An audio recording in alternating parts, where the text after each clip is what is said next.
noise of the monsters was so faint that he could barely hear it, and for a moment, Ravenpaw wondered why Firestar had abandoned his home.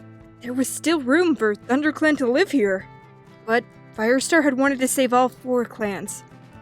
One clan alone will always struggle. Firestar had told Ravenpaw that in a quiet moment in the barn. Something in his words had made Ravenpaw question him. It was as if Firestar knew exactly how difficult it was for a single clan to survive on its own, and that had led to one of the most extraordinary stories Ravenpaw had ever heard, about a vision that had sent Firestar and Sandstorm on a journey to save the long-forgotten 5th clan. Ravenpaw wondered if SkyClan had survived without the protection of the other clans around it. In his mind's eye, he could almost picture the sandy gorge as Firestar had described it all those moons ago.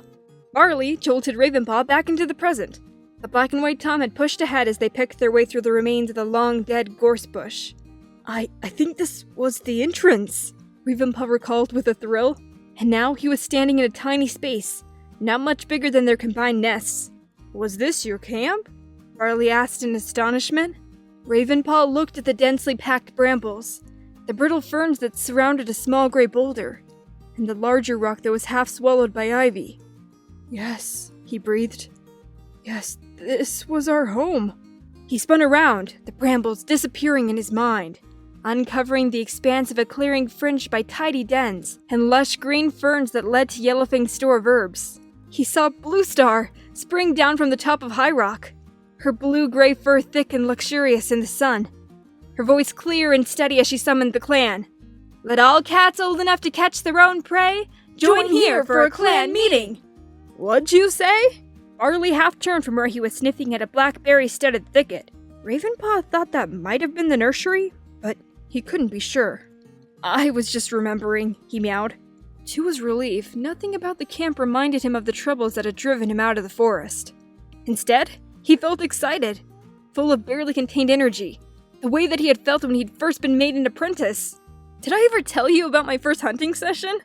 I tracked a scent all the way to Sunning Rocks, but it turned out to be a 2-leg and his dog. Dustpaw dared me to attack them, but Greypaw said Tigerclaw would be furious if I filled the fresh kill pile with my first ever catch.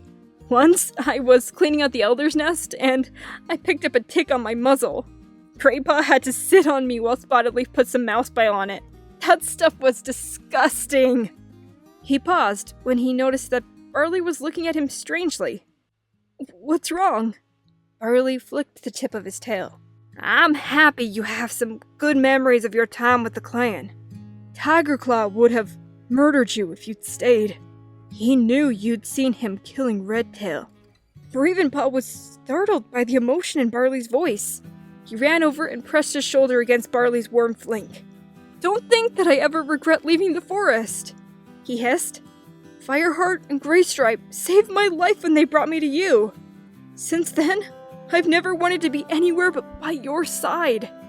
It's just, I never expected to be able to come back and remember the good things about being in ThunderClan. If it helps block out some of the bad memories, then I'll be glad.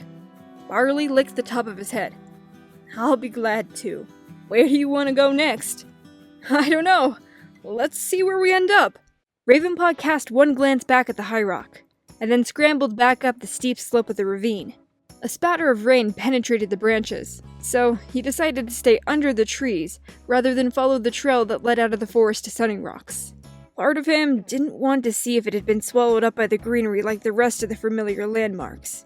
He preferred to remember it as it had been in his dream.